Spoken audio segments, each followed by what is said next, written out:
Corporate liquidation, likuidasi perseroan.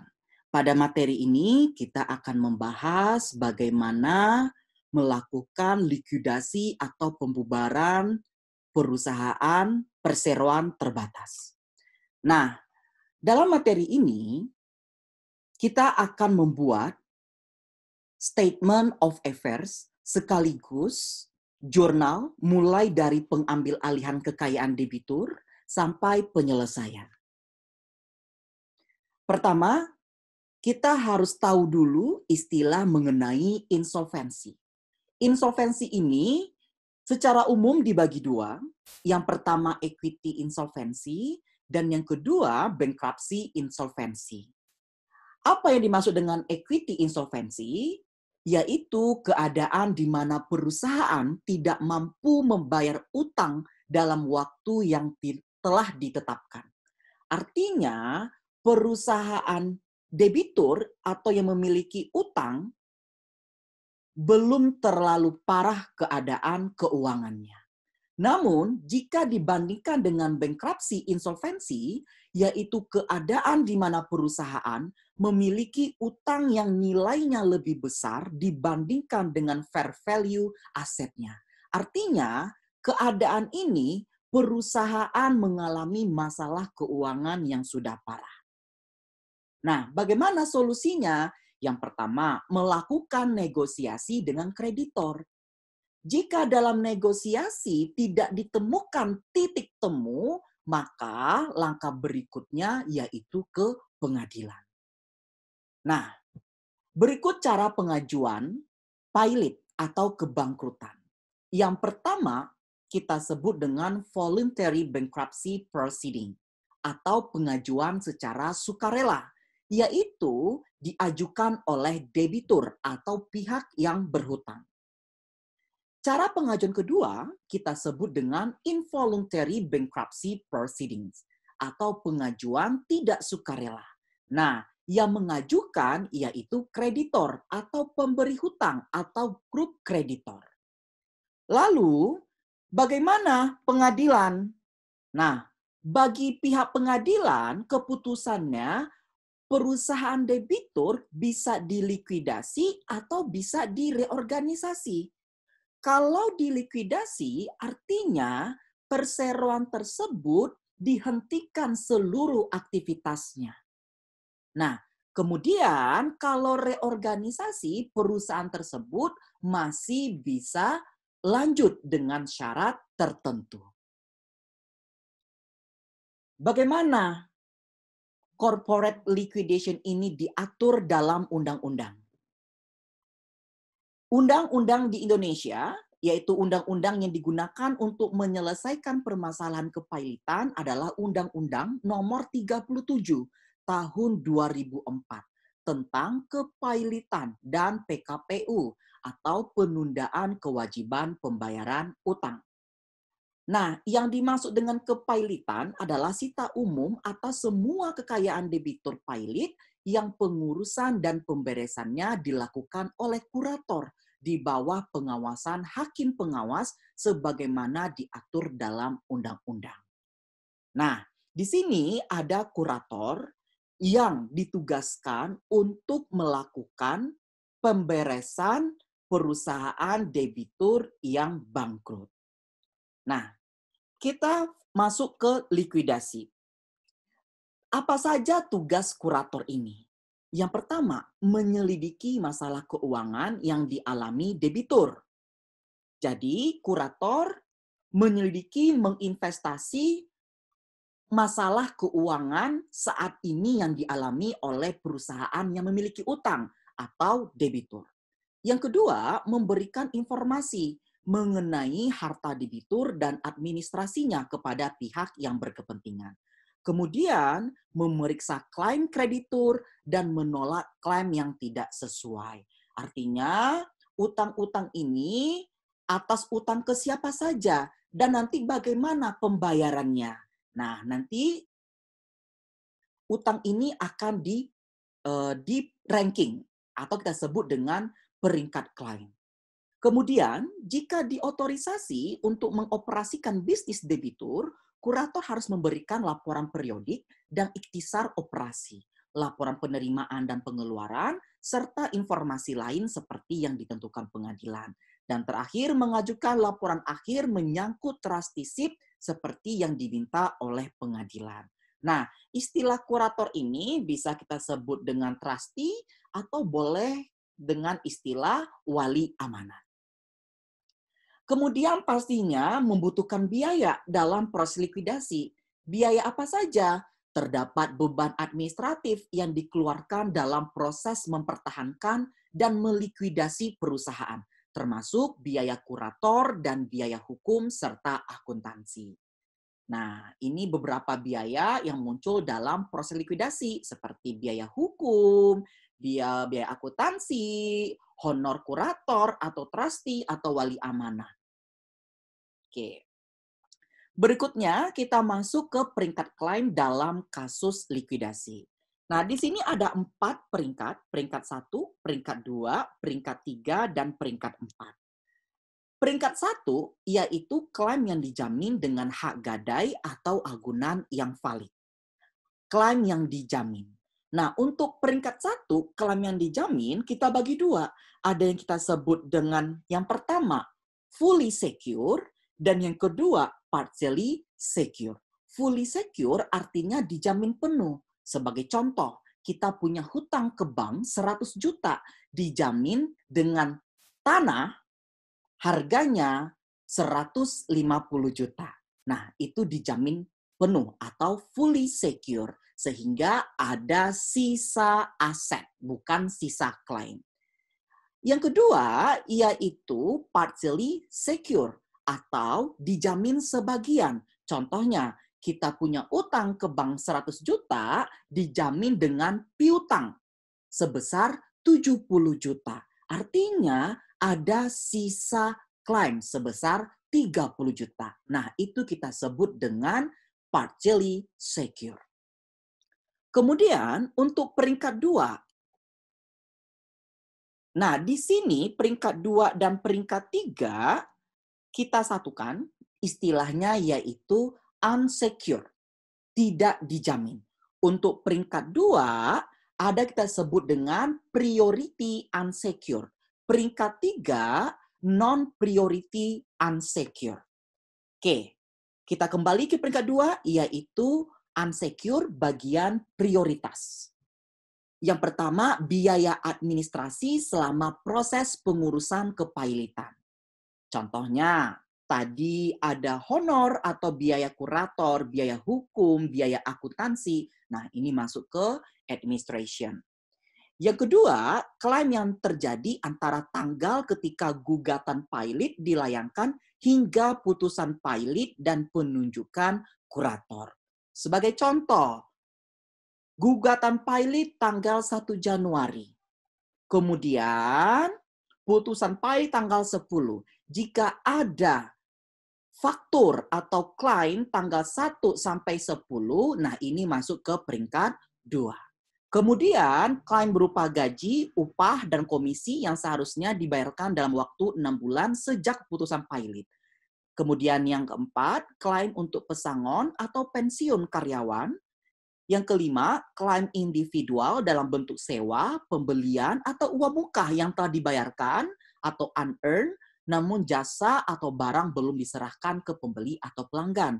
Dan yang keenam, klaim berupa kewajiban pajak, cukai, bea masuk, atau pungutan lain dari negara yang masih belum dibayar. Nah, bisa kita rangkum peringkat 2. Klaim apa aja yang termasuk peringkat 2? Yang pertama, biaya administrasi. Yang kedua, utang yang berhubungan dengan karyawan. Contohnya gaji, upah, pesangon, pensiun. Yang ketiga, klaim atau utang kepada negara. Contohnya pajak, cukai, bea. Dan yang keempat, yaitu ada unearned. Nah, sekarang kita masuk ke peringkat 3, masih unsecure, tapi non-priority. Klaim legal yang sudah jatuh tempo, klaim legal yang pengajuannya terlambat, klaim legal seperti denda, sanksi, pembatalan, klaim berupa beban bunga dari utang klaim prioritas namun tak berjaminan. Nah, biasanya peringkat 3 ini seperti utang usaha, utang wesel yang tidak dijamin. Nah, ada lagi yang masuk peringkat 3, klaim berupa beban bunga dari utang klaim prioritas namun tak berjamin. Contoh, tadi di peringkat 1 kita yaitu istilahnya secure yang dijamin, kita bagi fully dan partially.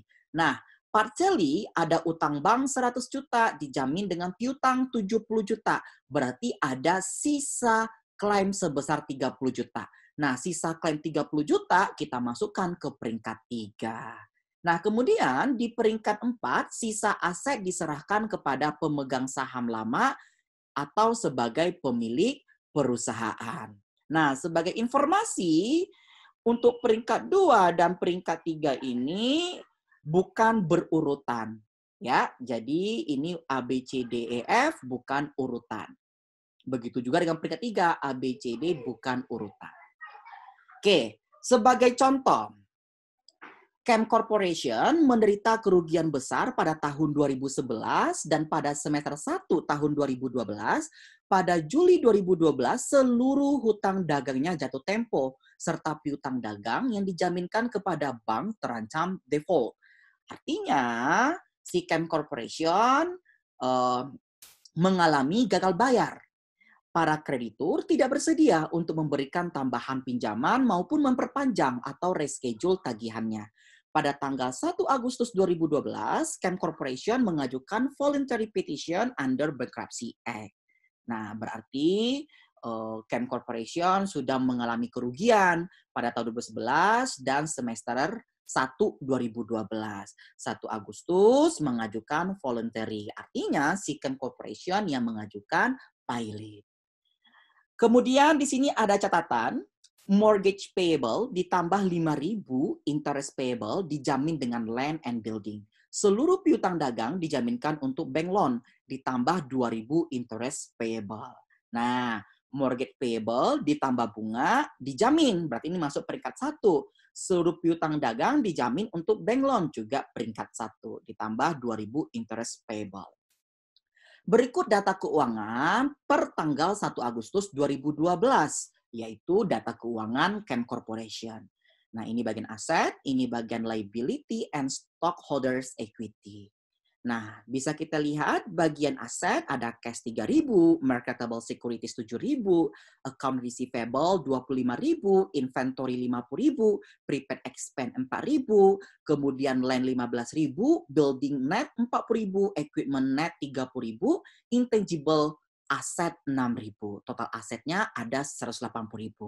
Nah, sedangkan posisi liabilities equity-nya ada utang account payable 65.000, wages payable 13.000, property tax payable 2.000, not payable bank 25.000, not payable supplier 5.000, interest payable 7.000. Nah, kemudian ada mortgage payable 50.000. Nah, kita perhatikan bagian equity, RE-nya minus, yaitu 187.000. Capital stock-nya 200.000. Artinya ya, perusahaan ini sudah mengalami sudah parah banget ya. Karena RE-nya minus 187.000. Nah, sekarang tadi yang dijamin mortgage payable sama interest, aset yang dijamin land building, bank loan, aset yang dijamin piutang. Oke. Untuk mempermudah atau sebagai alat perencanaan bagi kurator untuk menyelesaikan likuidasi perseroan, maka diperlukan yang namanya statement of affairs atau laporan peristiwa. Nah, statement of affairs ini sama seperti neraca, ya, ada aset, liability, dan equity.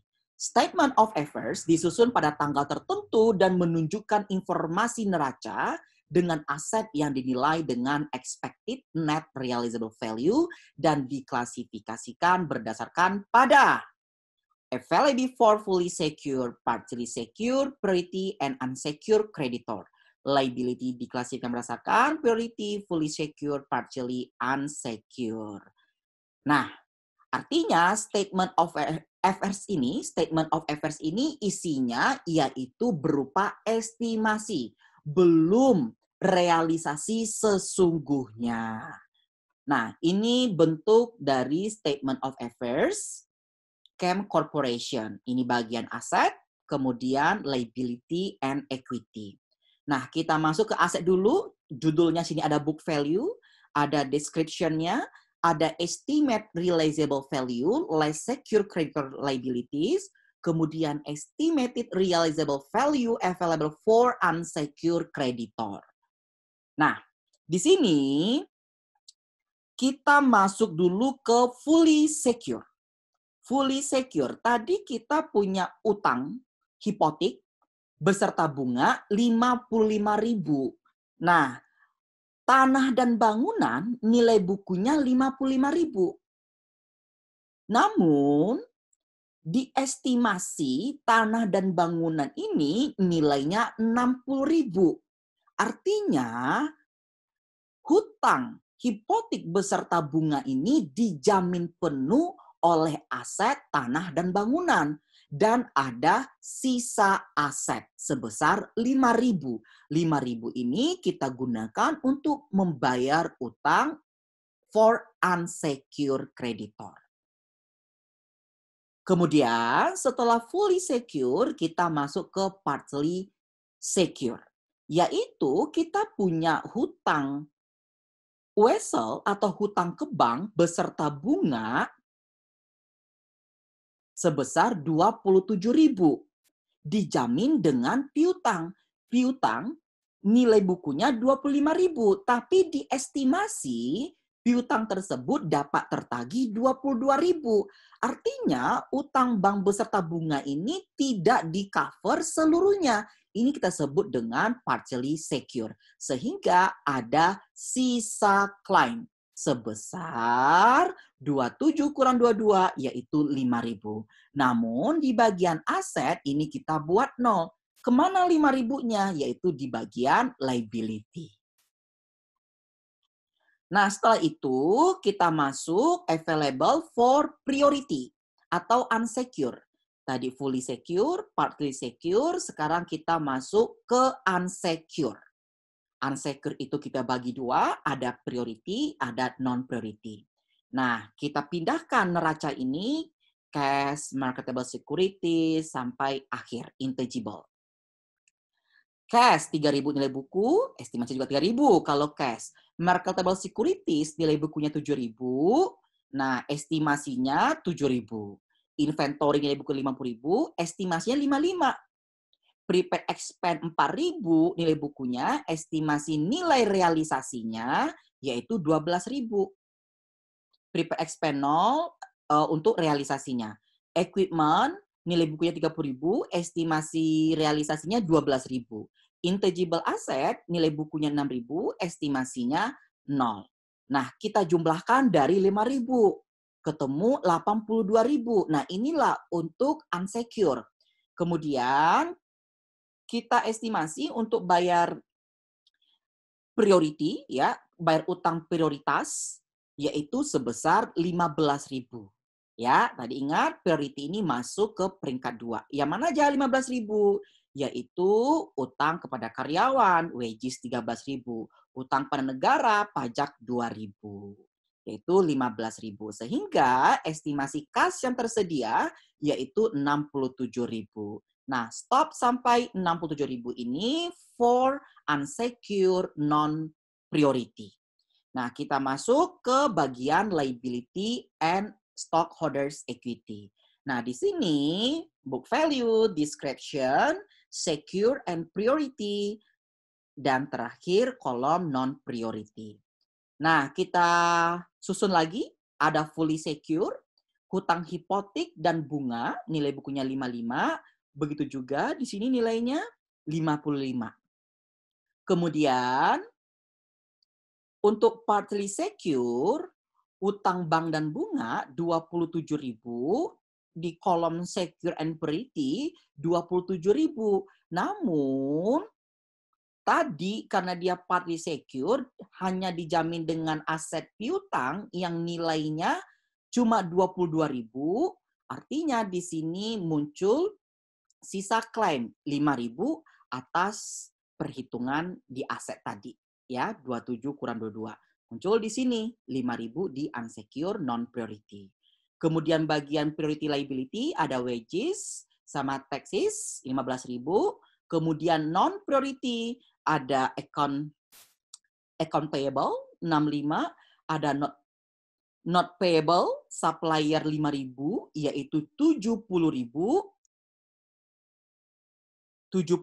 ditambah dengan tadi sisa klaim atas peringkat 1 yaitu 75.000. Nah, untuk stockholders equity nilai bukunya 200, capital, kemudian RE-nya minus 187. Nah, di sini ada non-priority 75.000. Kita pindahkan ke bagian aset. Di sini 75.000. 75.000 diselisihkan dengan 67.000. Artinya ada kas tersedia 67.000, tapi masih estimasi. Namun utang yang kita bayar 75, artinya ada defisit atau estimated deficiency sebesar 8.000. Oke. Kemudian kita melakukan penjurnalan atas realisasi estimasi tadi. Trustee akan mengambil alih aset debitur sebelum dibagikan kepada yang berhak melalui keputusan pengadilan. Biasanya trustee membuat satu set catatan akuntansi dari pengambilan aset tersebut ya atau aset debitur. Nah, ini jurnal pertama yaitu jurnal pengambil alihan kekayaan debitur. Nah, asal jurnal ini yaitu neraca awal. Oke.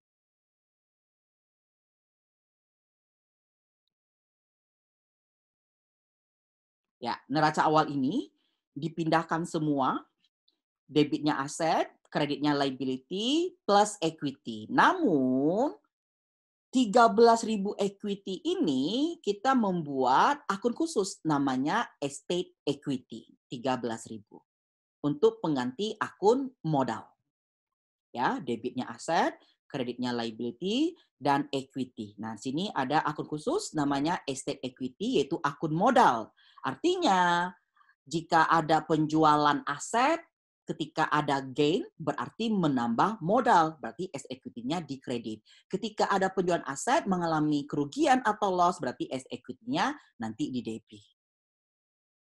Selanjutnya, setiap transaksi yang terkait dengan operasional perusahaan pilot dicatat. Transaksi tersebut antara lain penjualan harta pilot, penghapusan aset yang tidak dapat direalisasi dari pembukuan, pembayaran biaya operasional perusahaan pilot, pembayaran kepada kreditur, pembayaran honorarium tim likuidasi atau trustee. Nah, ini jurnal selama bulan Agustus.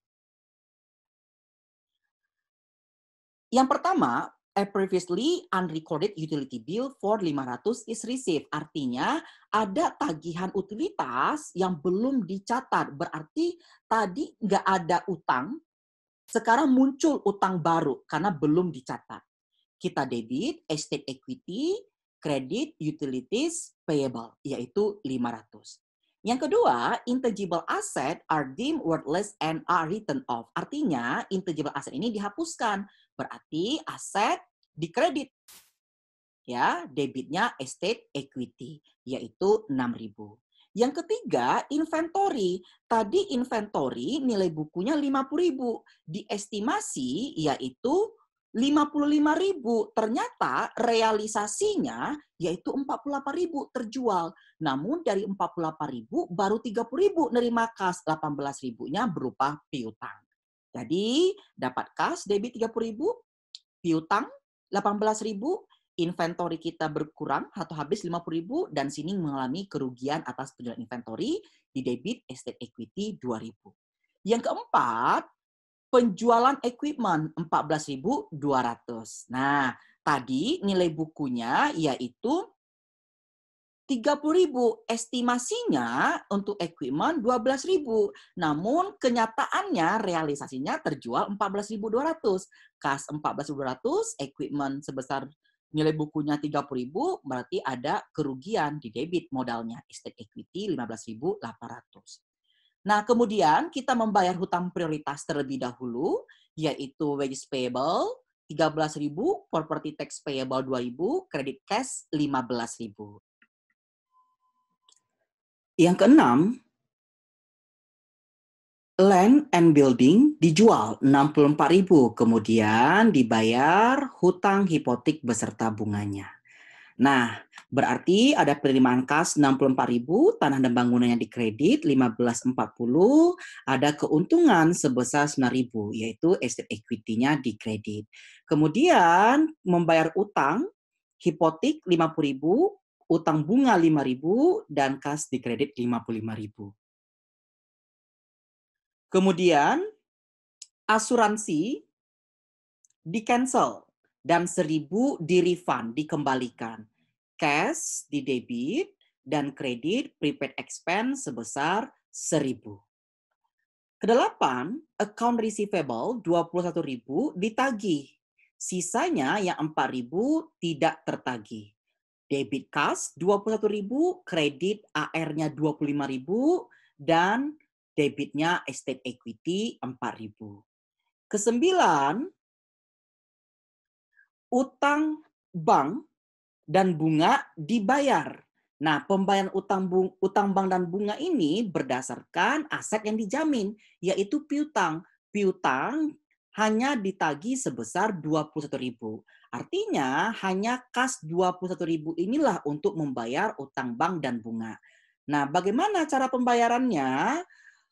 Untuk bunga dibayar full, yaitu 2.000. Sedangkan utang bank, di sini utang bank tertera sebesar 25.000. Namun tidak dibayar full, hanya dibayar sisanya, yaitu sebesar 19.000. Nah, 25.000 kurang 19.000 berarti ada sisa 6.000. Nah, 6.000 itulah nanti kita masuk ke peringkat ketiga. Ke-10, estate administration expense 3.000 dibayar. Debit estate equity pada cash 3.000. Kemudian honor trustee kita akrualkan dulu estate equity pada trustee fee payable new yaitu 2.000. Nah, untuk memonitor transaksi di atas, maka trustee membuat 3 jenis laporan, yaitu statement of cash receipt and disbursement, laporan penerimaan dan pengeluaran kas, statement of changes in estate equity, laporan perubahan modal, dan statement of realization and liquidation, ya, laporan realisasi dan likuidasi. Nah, sebelum membuat laporan, kita rangkum dulu atau kita ikhtisar dulu untuk akun kas dan estate equity-nya. Akun kas, saldo awal 3.000, dan kita ikhtisarkan penerimaannya di debit, pengeluaran di kredit, hingga kita dapat angka 39.200 saldo kas per 31 Agustus 2012. Nah, untuk estate equity, ini berupa T-account. Tadi estate equity-nya di kredit sebesar 13.000, dan saldo akhir estate equity per 31 Desember 2012 yaitu di debit sebesar 11.300. Nah, berikut laporan dari cash receipt and disbursement. Kas awal, cash receipt, cash disbursement, dan cash endingnya. 39.200. Kemudian statement of changes in estate equity awal atau modal awal 13.000 dikurangkan dengan net loss 18.800, ya. Kemudian liability for utility discover 500, yang tadi muncul 500. Dan di sini muncul akhirnya estate equity akhir yaitu di debit defisit sebesar 11.300. Nah, kemudian di sini ada schedule of net losses on asset liquidation. Nah, ini angka 18.800 dari perhitungan schedule of net loss on asset liquidation. Kemudian ini balance sheet-nya. Balance sheet-nya aset 39.200, market securities 7.000 karena belum realize, AR 18.000, prepaid expense 3.000 karena 1.000-nya sudah di refund, AR 18.000 muncul baru dari penjualan inventory tadi, account payable 65.000 karena belum dibayar, utilities payable 500 karena baru muncul, unrecorded, kemudian trustee fee payable, ini utang baru 2.000 untuk trustee, ini nanti masuk peringkat 2. Kemudian not payable bank 6.000, yaitu sisa utang dari peringkat 1 sehingga menjadi peringkat 3, not payable supplier 5.000. Nah, estate defisitnya yaitu 11.300. Nah, kemudian ini statement of realization and liquidation. Aset. Untuk aset kita bagi aset to be realized, aset realized, dan aset not realized. Contoh marketable securities dari neraca ini 7.000 ya. Ini belum realized. Aset to be realized akan realisasi 7.000 akan masuk ke aset not realized 7.000. Account receivable 25.000 yang awal tadi ini neraca awal 25.000 sudah realize sebesar 21.000, yang 4.000-nya yaitu uncollectible. Kita masukkan ke schedule of net loss on asset liquidation. 4.000. Kemudian begitu juga untuk inventory 50.000 sudah realize sebesar 48.000, namun 18.000-nya masih berupa piutang, AR new 18.000, yang 2.000-nya net loss. Kemudian prepaid expense 4.000, 1.000-nya sudah dikembalikan, yaitu refund, atau sini aset realize, 3.000-nya belum realize. Kemudian land 15.000 dan building 40.000 sudah realize, masuk ke aset realize, namun penjualan aset tanah dan bangunan ini mengalami keuntungan, masuk ke schedule of net loss. Ada keuntungan 9.000. Kemudian equipment 30.000 sudah realized 14.200. Nah, ada kerugian masuk ke net loss. Begitu juga untuk intangible asset 6.000 karena dihapuskan masuk ke aset realized 0, masuk ke schedule of net loss. Oke. Nah, berikutnya untuk liability to be liquidated, liabilities liquidated, dan liabilities not liquidated. Contoh, account payable 65.000 belum dibayar atau menjadi not liquidated 65.000. Wages payable 13.000 sudah dibayar berarti liquidated. Begitu sampai seterusnya. Berikutnya, selama September 2012, trustee perusahaan menagih piutang sebesar 18.000. Nah, tadi ini piutang baru tadi 18.000. Menjual surat berharga 7.300 dari 7.000, menjual perlengkapan termasuk beban dibayar di muka seharga 995, menghapus sisa beban dibayar di muka, dan mendistribusikan kas dalam likuidasi akhir perusahaan. Ayat jurnal untuk mencatat transaksi tersebut adalah sebagai berikut. Nah, kita terima dulu kas dari piutang, cash pada account receivable 18.000, terus penjual surat berharga, cash 7.300, marketable securities-nya 7.000, ada keuntungan, estate equity-nya 300 di kredit.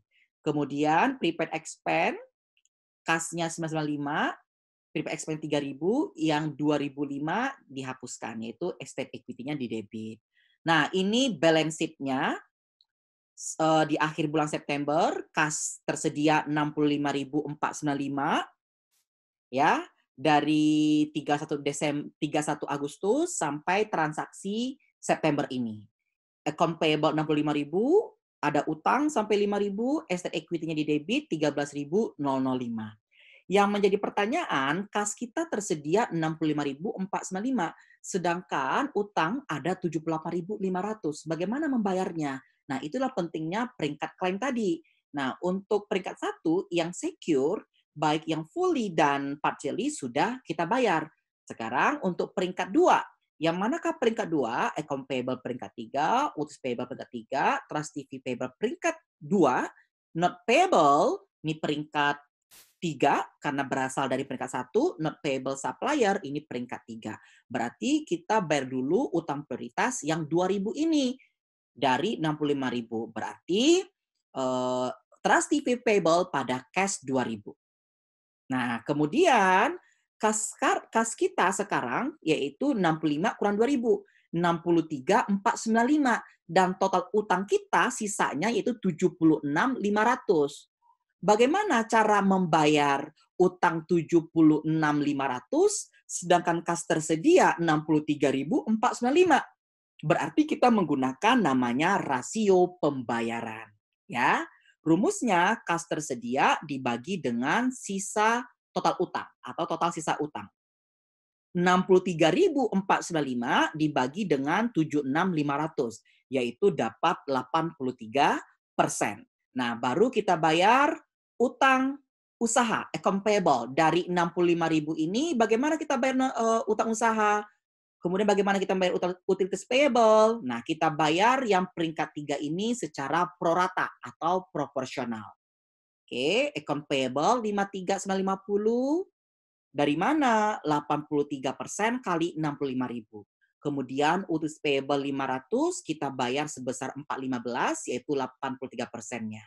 Ya, sehingga begitu juga dengan not payable bank sama not payable supplier, kas kita sudah habis sekarang 63.495.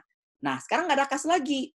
Sedangkan utangnya masih ada. Ya, kita selesaikan. Kita tutup utangnya, yaitu utang pada asset equity. Account payable 11.050. Dari mana? 65.000 sudah dibayar 53.950, sisanya 11.050. Sampai notes payable supplier. Dan asset equity-nya kita jumlahkan utangnya, totalnya harus sebesar 13.005. Sebesar balance sheet yang tertera asset equity-nya 13.005. Nah, demikian materi mengenai corporate liquidation. Terima kasih.